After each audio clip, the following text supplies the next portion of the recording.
good. I was just like, oh yeah, this is exactly what the people needed. Like I just feel like they had way more games that were just like of quality, and then on top of that, that it was just like, oh yeah. And then the fact that they allowed for the piece to be attached to the GameCube so that you could play Game Boy games on it, beautiful. I was like this. Are you telling me I could play Pokemon Emerald on the TV? It was just like, this is what I live for. This is my piece of the resistance. Like it's just like, oh yeah, like this is quality, Nintendo. You've done everything I needed you to and more. Like, that's like what I miss. Cause like we're all home right now. And I'm like, damn, we could be doing that right now. it's like, bro, they like GameCube just was undefeated with like good back-to-back titles, and then they were just like the Wii. I was just like, you lost me. Their most sold system. It has to be, right? What, Wii or GameCube?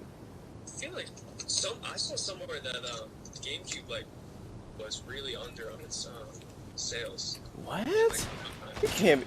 That can't. you would never believe that, right? Hold on, let's see. How can that be possible? I feel like GameCube games sold way more than like actual Wii games. That's insane if it is though. Like, My brother used to all be in that stuff. I mean, he still is. right, man. This man took what we thought was he's like, this is good. He's like, but you know, I can make better. Whoa. Well, then like the classic thing is to always go like everyone brings up like the PlayStation 2. Yeah, damn. See. Okay, so the Wii.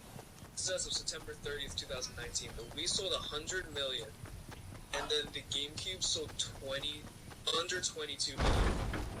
Only under 22? And then the Wii U sold 13 million. I can see why the Wii U kind of sold better than Because at the GameCube, like it came out at the same time as the PS2, and the PS2 sold even more than the Wii.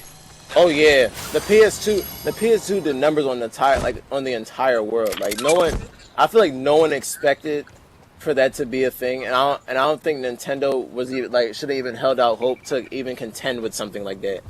But like, the Wii really outsold. A lot.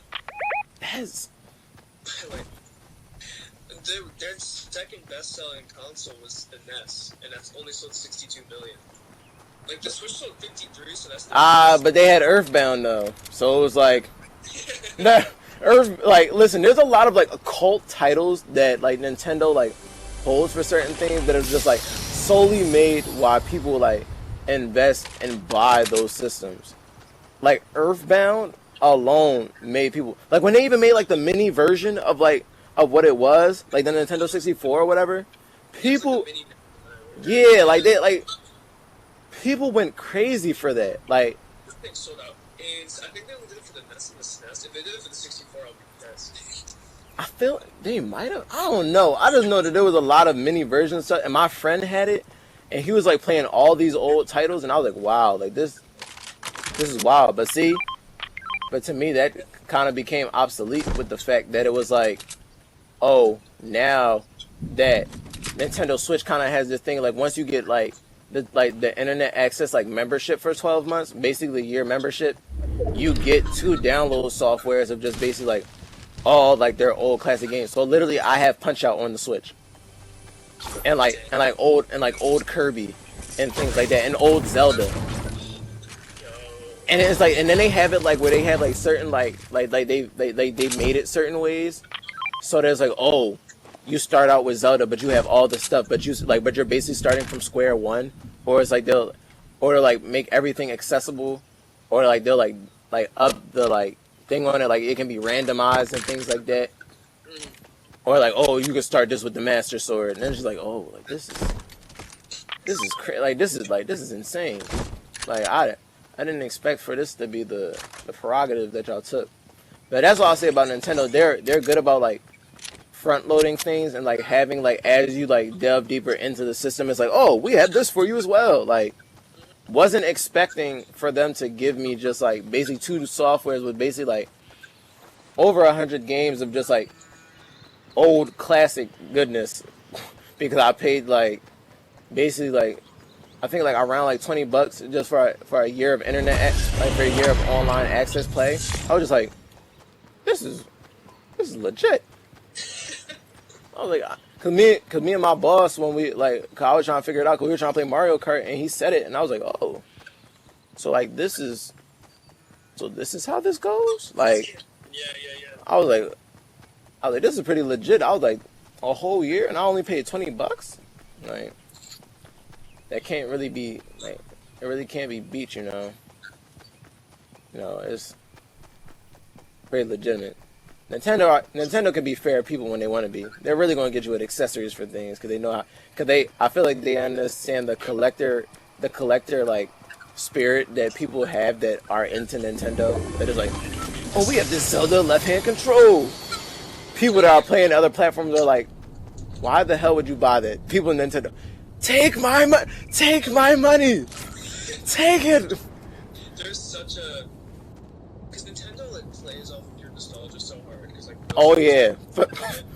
So you'll do kid like I was in that mood when I was like 13 because I moved and I lost a bunch of GameCube games. I went like crazy on online shit. I bought like 5 GameCube games that like when you're 13, that took a lot of stuff to make up that money in 13. But right, it was like like I've have like half the stuff since I got it. So but it's like honestly, like just with games, and it's so crazy because it's just like all the friars like we'll be in group message and they're like everybody playing Call of Duty. It's just amazing to see just like how like games can connect people just outside of just like the aspect of it. Even if you're not like super good, it's like playing with your friends definitely has like that. Like, oh, this is awesome. Like, you know, like, oh, the bro, like, this is legit. Like, I get to play with my bros right now, and it's like I don't I can't see them per se, but it's like, you know, we're all still hanging out, and we get to have like fun together, like, you know. And I feel like some people like forget like that's kind of like something that you could really get out of games. It's like, oh, it's just ensuing violence. You're just shooting people. Whoa, calm down now, you. What's that meme that's like it's from Fallout and the dude is just like this and it's like relaxed. Like it's just like bro, that's legitimately like how I feel. I'm just like relax. Like that's not the only thing you can do here. Like there are so many more titles. There's so much. I've gotten to know the guys so much better about playing Call of Duty with them. Honestly, I feel like games that require teamwork just reveal who people are. Is so hard, and it's just like even if you try to hide that, it's just like there has to just be a certain amount of just like transparency here if we're going to play this game. It's like, bro, no transparency with them. I'm like guys, I'm not like it doesn't matter that much because like we're still friends no matter what with this process. But I'm not even in it yet. And I'm learning so much about these people.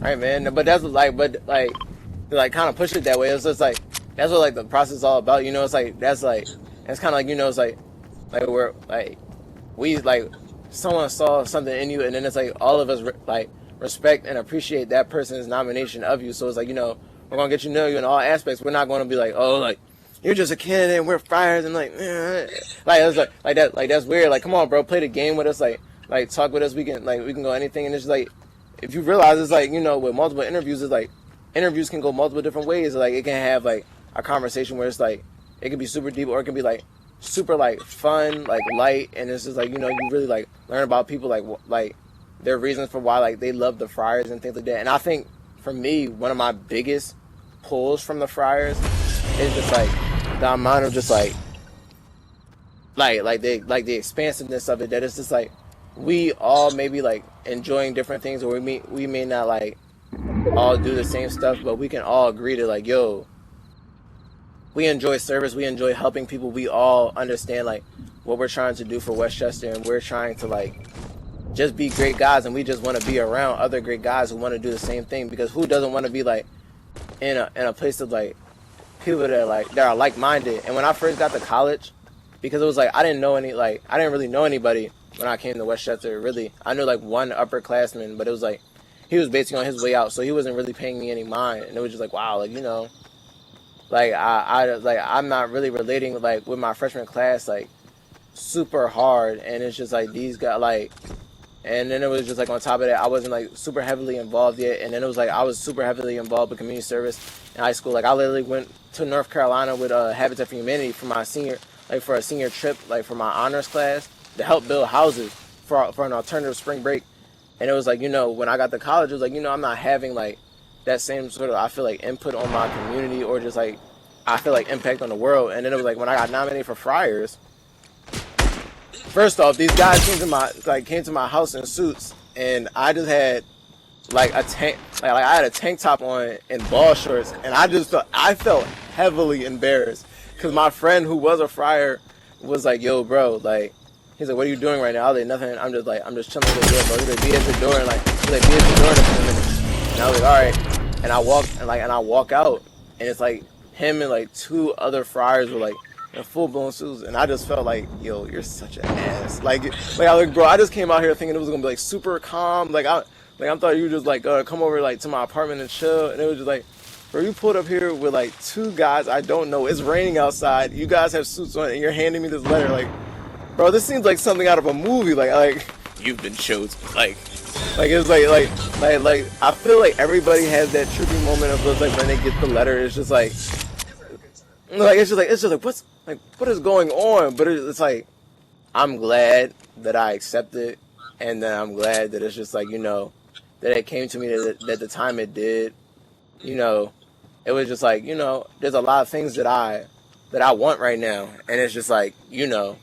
That's and I think like this helped a lot of that, and it was like, you know, it's like, wow, it's like it's good to know that like other people are thinking this way, and then it's just like we want to provide a service for the school.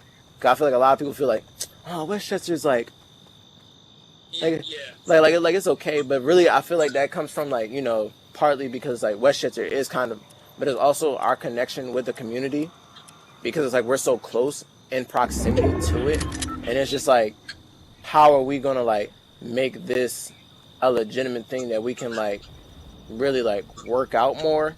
And one of my biggest things, and even just like to pass on to like future Friars or people that are just gonna be like active in the circle, is just like make sure to keep trying to build that bond with the community, because the stronger we build that bond, the more we can just do as a whole. And it's just like, you know, when we do that, it's like we'll be able to do bigger things. Like we have that Christmas like parade. The Christmas parade could be a bigger thing. Our homecoming could be a bigger thing. Like we have so many things that could become such a larger entity, but it's like we're not, because it's like the school just doesn't like, I feel like, kind of like try to push that, pump ourselves into the community the same way. I feel like they just see us as like, we see them as producers, and then we are just like kind of like mindless consumers. But it's like, I want the Friars to show that like we're active consumers. Like, bro, I'm spending 4+ years of my life here, give or take. Like at minimum. So it's like, why wouldn't I want to do good things here, bro? I'm gonna come back here for like homecomings. I have friends here that are still graduating. Like the Friars is something like, as I graduate, get older and things like that, that's going to be something I visit. Like this is a touchstone for me to give me more reason to be connected with Westchester, because I realize like how much good they're doing and how much like it means to me. And I feel like other Friars, if not exactly the same way, they feel like very similarly about that sentiment when it comes to that. That it's just like, you know, we want to do these great things. It's like, it's literally something that you had to memorize. Like these were things you like had to say at mid-vote and stuff like that. It's like, you know, you can't like this is just something we can't deny, that it's like we recognize the strife that like we kind of have, and like kind of like taught ties and things and everything, you know. And it's like this is the one. Like I don't really care about this, or like, you know, it's really about, I want to help the community, and I want things to be good for us as a whole, and not just like in the minimal. And it's just like when it comes out that way, it's just like,